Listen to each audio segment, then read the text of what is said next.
Good morning, college football fans. It is time for college football again. We are here back and better than ever for season 2 of Thank God for Football, because we do thank God for football. We are adding some new people to our crew this year. JD is joining me as our co-host today in our second season. So welcome, JD, to the show, and welcome to all of our viewers. So thank y'all so much for tuning in. We've got a huge slate of games today. We've got a lot of things to talk about from last night. We have a lot of things to talk about from maybe week 0. So thank y'all so much for joining in. We've got Jay is back and better than ever. He's over here looking good and better than he used to last year. So let's get this thing started. Jay, we're going to kick off our first segment of the show. Is going to be brought to us by our Arden's Burger and Grill. I had some Arden's last night. The wings are fantastic. So, JD, let's get into it. We're going to talk our games from last night and what our fans and our listeners can expect from this year. So, I'm going to let you kick it off and give some of your thoughts on maybe some of last night's games, and then we can talk about our experience at Wake Forest. Absolutely. So, yeah, Auburn last night over Baylor, their offense looked fantastic with new quarterback Jackson Arnold, Hugh Freeze, Auburn. They laid it to Baylor last evening. And then, of course, Georgia Tech, Colorado. Georgia Tech, I had a buddy of mine, he texted me and was like, man, Georgia Tech just looks very physical. And they did. They turned the ball over 3 times in the first half of the game and still somehow managed to only be down 7 points at that point. But then the later the game went, Georgia Tech took over, won the game against Colorado. And then, of course, you guys were at Wake Forest and Kennesaw State. So how was that for you guys last night? Fantastic experience. We had a great time. We had a lot of good things. I think our friend of the program, Uncle Bobby, made an appearance somewhere. He was somewhere in front of the basketball arena, and I don't know where he's at today. So we're going to find that out. But it was fantastic. We had a great time.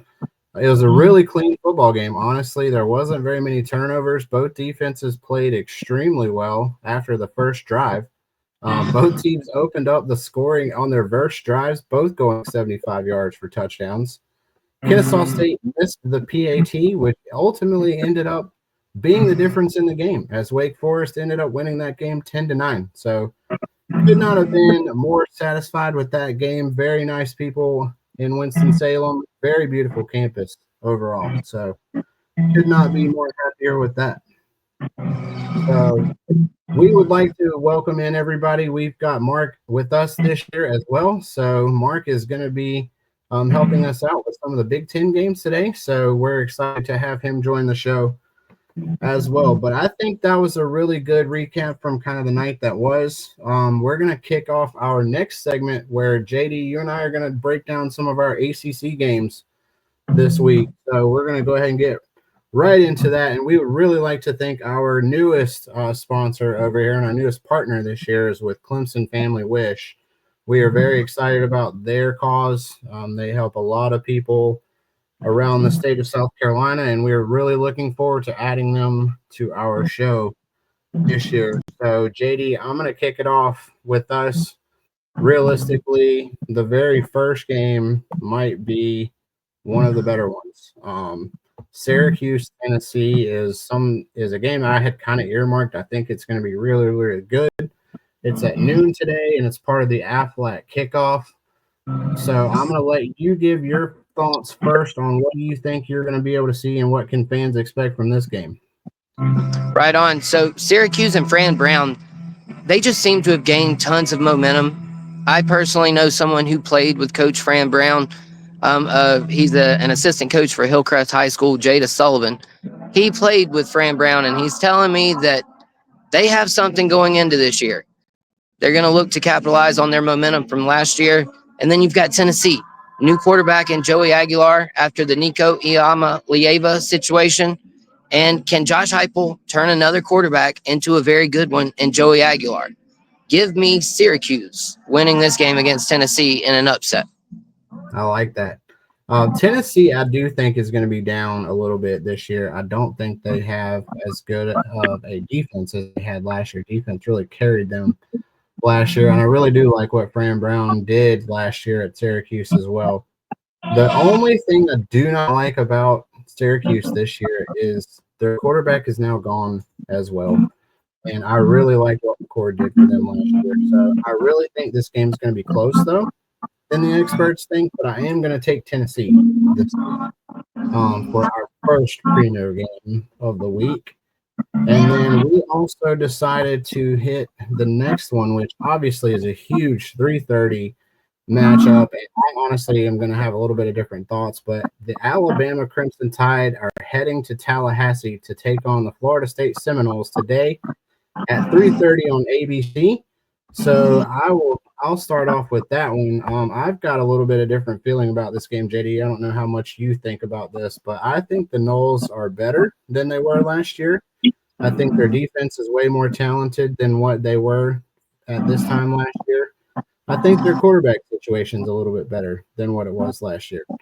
So I really like what Castellanos showed at BC. I really like this team as a whole. I think they're way better as a whole than they are their sum of their parts. So I like this game to be closer than I think, but I'm still taking Alabama to win this game. I think Alabama's too talented on defense. I think they're too talented on offense. Realistically, Ty Simpson's making his first start, but I do like the Tide to win this one. So I'll let you give your thoughts. Right. So Alabama, they kind of remind me of a baby deer under Kalen DeBoer. You know, when you see a baby deer or a baby calf first stand up to walk, they kind of struggle to get their feet under them a little bit. Their legs are a little wobbly.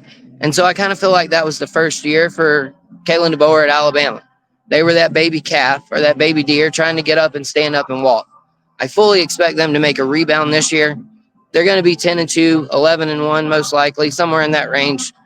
And Florida State, yes, it's a make it or break it year with Norvell and them rebounding off of the atrocious year they had last year. But I just don't see where there's any chance that Florida State can win this game. It would be great. It would be nostalgic for an upset, but I don't see it happening. Sounds good. And then obviously we've got two other ACC games that we're going to be talking much more about later on. So the next one that we're going to go hit is one out west and one that I'm really kind of intrigued with. The California Golden Bears are taking on the Oregon State Beavers on ESPN at 10:30. So for you guys who love the college football after dark, this is going to be one that you guys probably are going to want to start watching. This game is going to be really intriguing. Cal had an up and down season last year as well. They had a really good running back last year. And I also like what Oregon State's doing too. So this game, I think, is also going to be close. There's been a lot of road dogs that have actually come in and covered so far in week one. But I'm going to stick to what I think is going to win, and I think the Beavers are going to get it done in this game. Yeah, I completely agree there. California this is going to be a battle of the mid, it seems like to me. Doesn't mean the game's going to be bad. It's going to be extremely competitive. But as far as these teams go, having any major aspirations for the year, I think they're both just trying to get to bowl eligibility. And so, yeah, I could see Oregon State winning this game as well. Absolutely. Well, we are certainly, there's way other games that are on the slate today. We've got two really big ones, and we are going to talk about those. You guys can see we're going to have those as part of our pick'em games a little bit later on. So we're going to basically turn this one over now to our good friend and co-host of the show, Jay Jacobs, and he is going to be talking to us about the Southern Conference today.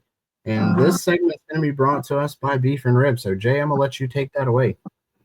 What's up, everybody? TGFF Game Day Nation. Great to be back this year. Great to have JD as hosting this year, and also Mark joining us. We'll also have SoCon John and a host of other guys. You can go to TGFF Game Day's YouTube and check out their videos. And, folks, today we're here in beautiful Furman. That's right, Furman University, as always. They always roll out the red carpet for us. We're out here on the field. This year we're going to be out here every game. As much as possible. But let's go to the SoCon, and I just want to highlight 3 games this week. The first one is going to be happening down in Charleston. We're talking about the Citadel versus North Dakota State. Folks, North Dakota State, the FCS champions, rolling into Citadel, a team that last year should have been better than what they was because there are a lot of games they lost in the final seconds or final minute, which is just crazy. This team could have been a playoff team last year, and they all came back for one reason, to see this game. They wanted to test themselves against the number one team in FCS. So, folks, we're going to see it. Give me the Citadel in an upset today over North Dakota State because it is being played in a sold-out stadium there in Citadel. And after talking to the coach and the players, I'm telling you, that team is ready. Next game I want to talk about, VMI, a team picked to finish last in the SoCon versus the Navy Midshipmen. Listen, folks, I've talked to VMI, the players. They've got a whole new dedication there, a large senior group there. I think that they're going to be a lot better.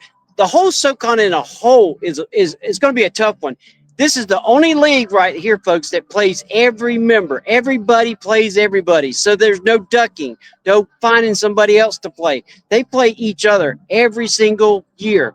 So give me VMI in an upset over the Navy Midshipmen. That's right. I don't think Navy's all that great.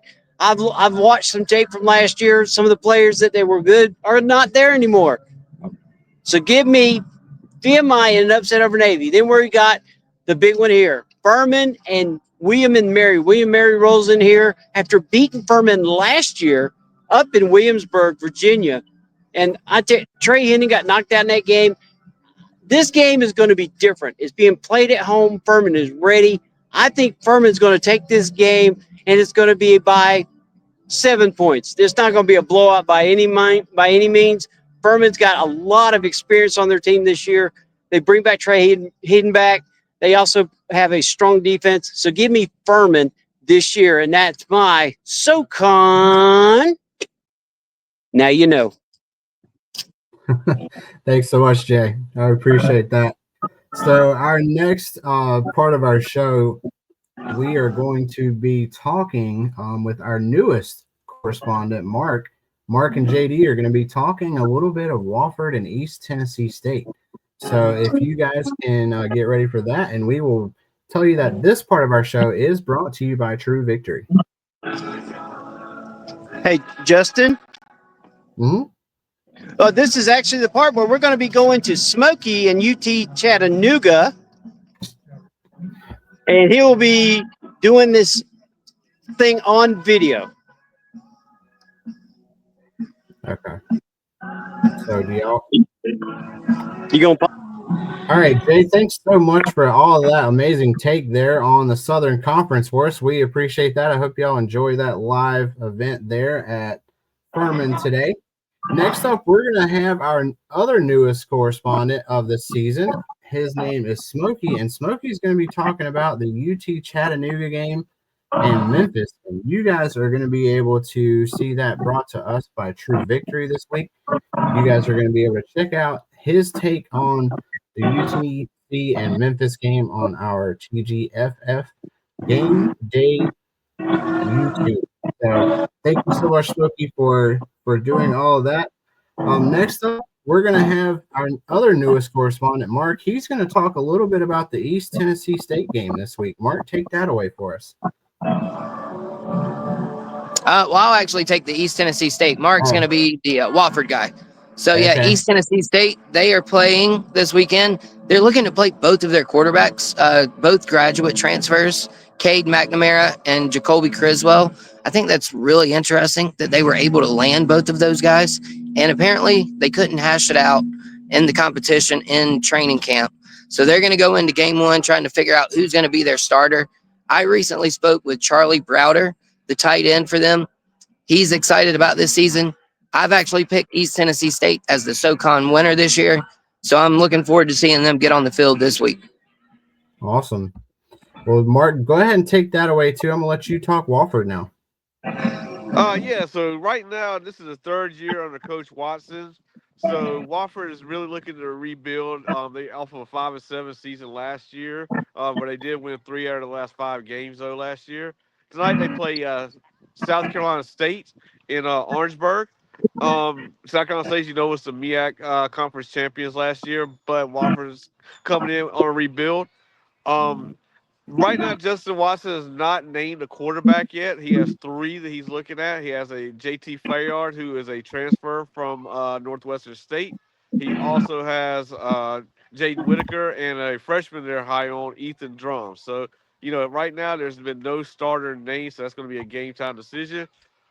Defensively, they're still returning a lot of their defensive backfield. Maximus Pulley is one of the big guys as a cornerback, and they brought in a awesome transfer, C.J. Coombs, who's a Buchanan, is a Buchanan candidate, award candidate for this year as well. He came in from Tulsa.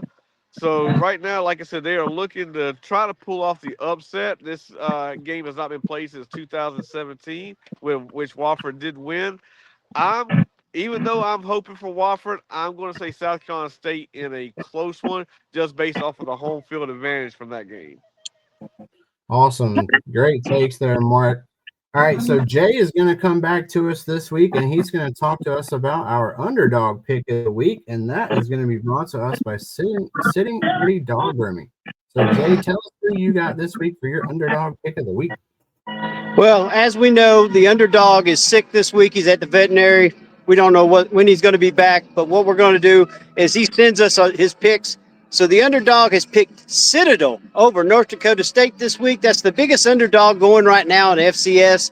So give the Citadel the underdog pick of the week, brought to you by Sitting Pretty Dog Grooming. Make sure you see Felicia and Emma. They will take care of you. Thanks so much, Jay. We appreciate that. Now, Mark and I are going to hit up our next part of the show, which is brought to you by one of our newest sponsors and one of our best sponsors here at Pepsi Cola. So, Mark, let's go ahead and take this Big Ten and let's go ahead and see what we got. So, I'm going to let you talk a little bit about the first game that you want to talk about. It's a big one. So, I'll let you talk about that, and then I'll give our thoughts on the next two. Okay, so as everybody knows, the big game today is Texas and Ohio State. I'll be giving my pick for that later on in the show. But right now, like I said, there are questions on both ends. As you know, everybody's talking about Texas and Arch Manning. Um, but Ohio State also has a awesome new quarterback coming in, Julian Sayon, who they are really really high on. Defensively, Caleb Downs coming back for Ohio State. They have a lot of depth at wide receiver, as everybody knows. Jeremiah Smith, probably the best wide receiver in the country this year. Like I said, I'm not going to give a pick because I think we're doing this game at the end, so I'm not going to do a pick right now. But I think, like I said, it's going to be a really really good ball game.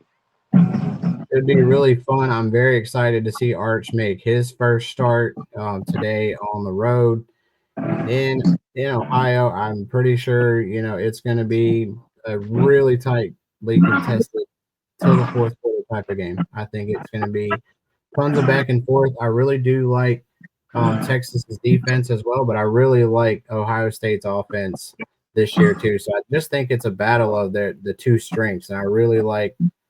There's a ton of talent for one. Obviously Jeremiah Smith's probably my favorite receiver in the country outside. Probably him and Ryan Williams are probably right there. So I'm excited. I'm also going to be giving our picks here later on for that game as well. So should be another fun day. But Mark, I'll let you talk about the next one that we got here on the slate. All right. So Big Ten's been kind of light this first week. So like I said, so I'm just going to talk about the top teams right now. So next one is Penn State. Penn State does play Nevada today. They are a heavy favorite to win. Of course, Penn State does return a lot of great players. Drew Allar, who I guess I'm biased as I'm a Penn State student, is the best quarterback in the country right now. But they also have a phenomenal running game. Kyron Allen as well as Nick Singleton. They're a double-headed monster. Kind of reminds me of James Davis and C.J. Spiller back in Clemson's times. So they should be able to pound that out. Defensively, as you know, they lost Abdul Carter last year, but they are returning still great depth. And they brought in Ohio State's defensive coordinator, Jim Knowles, as well, to be the defensive coordinator since we did lose Tom Allen. I think they're going to put a lot of pressure on Nevada. Nevada's quarterback is Chuba Purdy, who is actually Brock Purdy's brother, which is kind of cool. But yeah, I think Penn State wins that one in a big one. Love that too. I really love Drew Aller at quarterback too. They've got a ton of really good offensive linemen and defensive linemen still left on that team. So I'm very excited to see how this Penn State team plays. I really Well, would like to believe in them as well. We've always kind of gone away from them a little bit, but I think they might be ready to establish themselves as a real playoff contender this year. well, if Penn So State's going to do it, I think this is the year because Ohio State has question marks. Oregon, they have question marks. Michigan has suspensions. So yeah, I think if the question is, can James Franklin win the big one? That's where we always go back to. absolutely. Well, we appreciate that. I'm also going to take Penn State in this game too. I think they win pretty comfortably. So I think they're going to get the job done today, and we'll see how they really look. I'm really excited to see their offensive line this year. And segue to that, we'll talk about Oregon. Oregon plays host to Montana State. Dan Lanning returning back this season again. As you know, they won the Big Ten last year, so they're looking to try to repeat that. However, they're not going to return Dylan Gabriel. They're going to have Dante Moore at quarterback, who is a return from it was a transfer from UCLA. So they're looking to see if they can get the same production as they did with Gabriel as they did last year. Montana State is one of those FCS schools though that's really really difficult. Like I said, them North Dakota, all those guys, they give people a lot of trouble. But I think Oregon is still going to have way too much firepower. Give me Oregon by 3 touchdowns. I like that too. I'm always a huge Oregon fan. I'm going to give Oregon a huge shout out this week too, because I absolutely love their uniform combination this week as well. They always tend to have something up their sleeves with that, and I loved it. So give me the Ducks as well by a lot this week as well. So thanks so much, Mark, for joining us too for Big Ten. We appreciate that. I know you've got a lot of good interest in that. Penn State's got a good season ahead of them. So thank you so much for being a part of that and giving us your insight on that.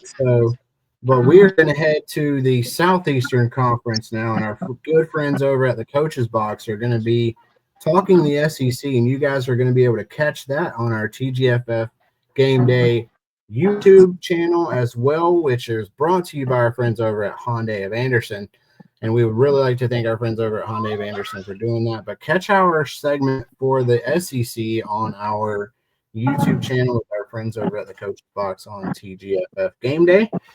And then also we're going to be talking a little bit of Army as well, as they kind of ran into one last night. But our good friend from over at Sideline Sports Network is going to be talking about their game as well this week, and they are going to be brought to us this week by the Clemson Wine Bar. So if you guys are ever in the area, make sure you stop by Clemson Wine Bar and pick up some of your fresh beverages. They have a ton of options for you. So we would like to thank so much for our friends over there at Sideline Sports Network for their take on the Army. So I think we're going to hit that time of the show, though. No, I think it's all time for us. So it is that time for us to make all of our picks this week. And that's going to be brought to us by our good friends over at the Point RV.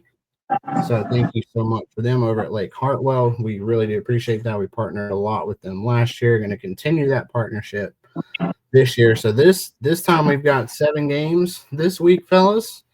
And we're going to kind of go round robin just kind of the way we do with game day. So we're going to start with that. You guys can see our games that are here scrolling here on the bottom as well for all of our fans and listeners.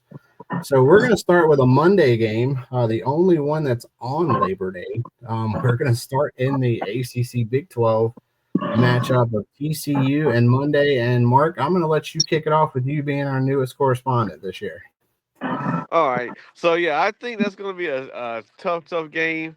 I'm definitely think that TCU, though, is going to edge out that one. They go 1-0 to start the season. Awesome. JD, what's your thoughts and takes on this one? Bill Belichick gets off to a rough start in college football, losing to TCU as well. I got TCU winning this game. It's going to take me a minute before I see what Bill Belichick's able to do in college football. I don't think he's going to be all he's cracked up to be. Yeah. the Road Dogs have been really strong, so I'm excited to see how they fare. Jay, who are you taking in this battle this week? Give me UNC, and the only reason why is they're playing at home. I think Belichick has what it takes to win his first game at home. The rest of the season is a crapshoot. Yep. UNC schedule is really, really soft. I really like their outcomes this year. Their schedule just sets up really well for them. This is going to be their first home game here in Chapel Hill for the season, and so far the Big 12 has gone over against other Power 4 teams. So I'm going to take the Tar Heels this week as well at home. I think Belichick does get it done this week. So I'm gonna head now. Yeah, we got a split this week. So our next one up, though, that I want us to nail is going to be the Coastal Carolina Chanticleers and UVA Cavaliers. So don't get those two mixed up. But these two teams are ready to set battle, and they've got some relatively new coaching staff. So I'm going to let JD take this one away. I want his thoughts first. All right, so I am going to take Coastal in this game, and it really doesn't have much to do with Coastal as much as it has to do with Virginia. I don't know that Tony Elliott's going to be able to crack it as a head coach. They have struggled the previous 3 years. Going into year 4 now, you haven't seen anything promising from the Virginia Cavaliers, in my opinion. And so I feel like Coastal, a very good group of 5 program, comes in and beats Virginia in this game. All right, Jay, I want you to give your thoughts next up here about the Chanticleers and Cavaliers. Give me Coastal, the Sun Belt. Gets this one. Mark, who you got in this one? I went back and forth on this one. Coastal is a really, really good team, but they don't have Jamie Chadwell, of course. They're not the same team as they once was. Tony Elliott, I'm not too much on Virginia, but I think Tony Elliott squeezed this one out. Virginia by 3. I like it. I'm going to give my nod to Virginia as well this week. I think they have put a lot of money into their program, and they put a lot of time into the portal in this offseason, and it's going to have to pay off for Tony. And if not, I think they're going to have to make the decision on what they want to do moving forward with that program. But I do think they put a lot of time and effort and money into the offseason, so I do think Virginia gets this one done this week. So shout out to the ACC for going 4-0 yesterday as well. So I'm taking my ACC brethren for this one as well. So I am going to head next, though, to our really good games. We've got too many games to talk about, but I really want to talk about the William and Mary Furman game. As you guys can see, they're live, so I want to talk about this one. So, JD, I'm going to let you talk a little bit of Furman, and Jay talk about Furman this week. Right on. Well, Furman looking to rebound after their tumultuous 2024 season. They did not run the ball very well last year. They had a good passing game, which is strange for a Furman team. So I'll be looking for them to balance that out a little bit. Very excited to see what happens today at Paladin Stadium. I do have Furman winning this game over William and Mary. Jay, what you got for this one? Furman by 50. Mark, who you got?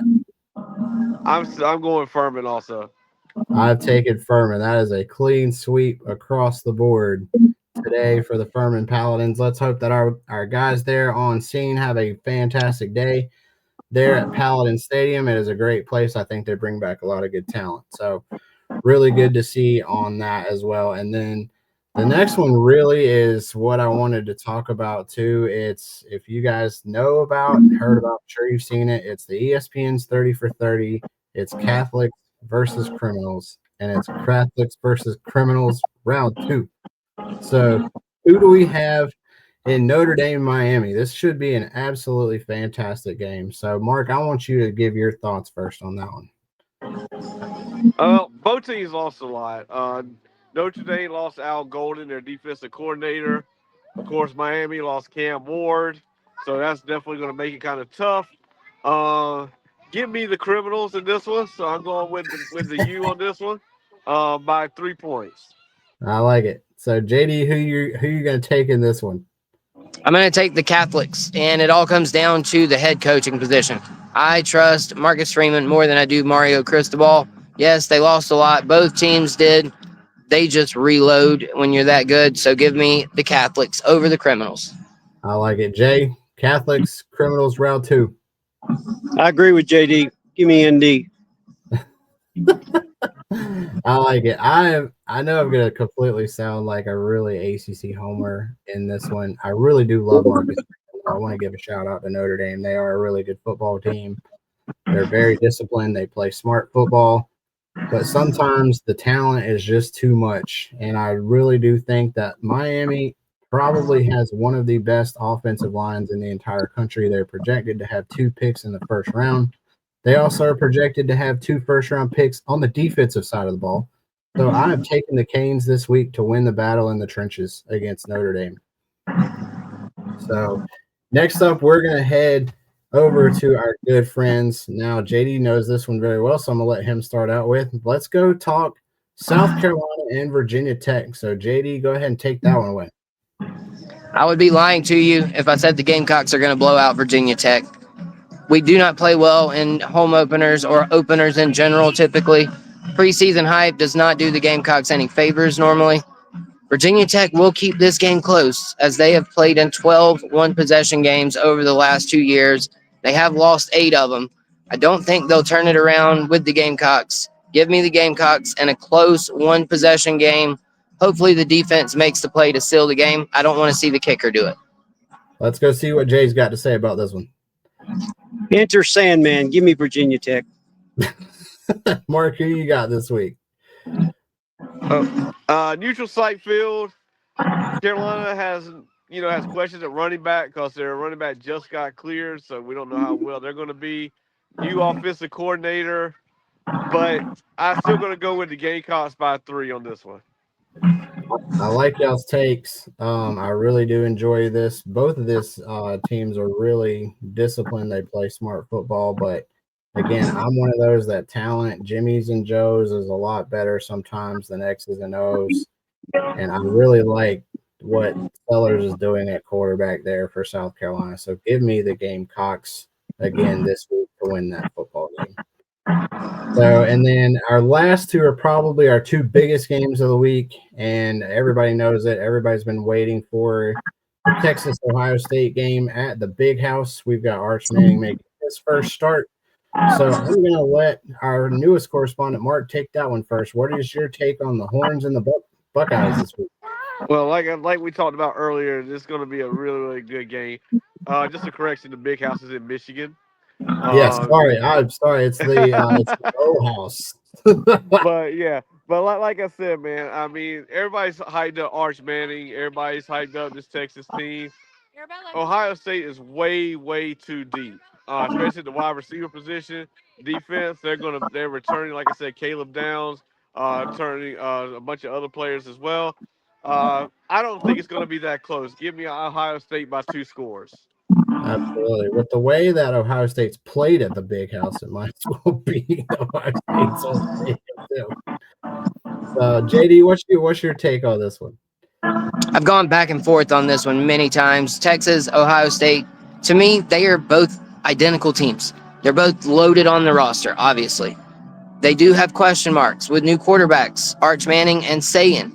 So to me, I'm going to go with the home field team here. I'm going to say that Ohio State ends up pulling this one out, but it's going to be a close game, and it wouldn't shock me one bit if Texas ended up winning it either. Absolutely. Jay, what you got on this one? All right. Matthew McConaughey will be on the sideline for Texas. Give me Texas. He says, All right. He says, hook of words. I went back and forth a lot on this one, and the reason I'm going to choose my team really came down to one decision. It came down to me, Ryan Day versus Arch Manning. I like Ryan Day in the big game. I also like the way that he coaches his team. I think Jeremiah Smith might be the best player in college football. So I always am going to go with that. I think he is going to help out their new quarterback there, and I do think Ohio State's got enough to win this game, but it's going to be super skinny close. I'm going to go take the Buckeyes by 3 in this one, so I think it does stay close. And then this is our final and absolute game of the week. We are going to talk Tigers versus Tigers. So who is taking the Tigers this week? JD, I'm going to let you start with which Tigers are you taking? It is the battle of the Death Valleys. We will find out who has the real Death Valley. Is it Clemson or is it LSU? I am going with Clemson. I'm very high on them this year. They are my national champion pick, even though I'm a Gamecock fan. Yes, Clemson, Tom Allen, new defensive coordinator. They return more talent than anybody in the country. They even used the transfer portal this year. Give me Clemson, 7 points or more. Jay, who you got, Tigers or Tigers? Well, we kind of talked about this last night. Give me Clemson by 30. Mark, who you go with this week? Well, I guess I'm going to be the outcast on this one. I'm not high on Katie Klubnik. I don't think he's that good. Plus, Tom Allen, y'all took my defensive coordinator from Penn State, so I'm kind of a little bit salty on that one. Garrett Nussmeier, Brian Kelly wins by 30. Absolutely. Brian Kelly is terrible in opening games, by the way. Just wanted to throw that out. Absolutely. That is not that is correct. I like Clemson in this game as much as it's been back and forth for me, but I realistically honestly think that Clemson's wide receivers are back. They have a ton of talent out there. Wesco is really one of my favorite players to watch. I really think they have the talent. I think they have the experience, and I think they have some of the most returning talent on both sides of the ball of anybody in the country. Brian Kelly just never wins the big one for me enough. He's kind of like James Franklin a little bit, but I like the Clemson Tigers in this one. So yes, Mark, you are going to be the odd one out for this week, but that's okay. We appreciate you. Thank y'all so much. Justin, I wanted to let you know that Uncle Bobby just texted me his picks. Holy cow! Is he back for? Where's he at? I thought he was out. He told me that he went from the in-house to the outhouse. So, but while he's sitting on his throne, he said he wanted to let Justin know that you're not taking over TGFF Game Day, and that here's his picks for this week. Uncle Bobby has TCU, Texas, Virginia, Virginia Tech, Notre Dame, Furman, and of course, his beloved Tigers. Well, it sounds like Uncle Bobby might have just still be drinking from the last night, because the last time we found him, he was about 4 or 5 beers deep, and that's okay. So as long as he's out of the outhouse, we're good with that. So we appreciate everybody joining the show. We know it's time for football, so you guys enjoy your Saturday. Hopefully you guys enjoy the show. We're going to be back and better than ever this year, so we've got so much more knowledge. We've got covering all of our conferences. Again, we'd like to thank all of our sponsors here at TGFF Game Day. Thank God for football, fellas. We may have to add another F to this one this year. So y'all enjoy your Saturday, enjoy your Labor Day, have a fantastic weekend of football. Absolutely. Y'all have a great day. It's time to kick it off, baby. Y'all have a good one.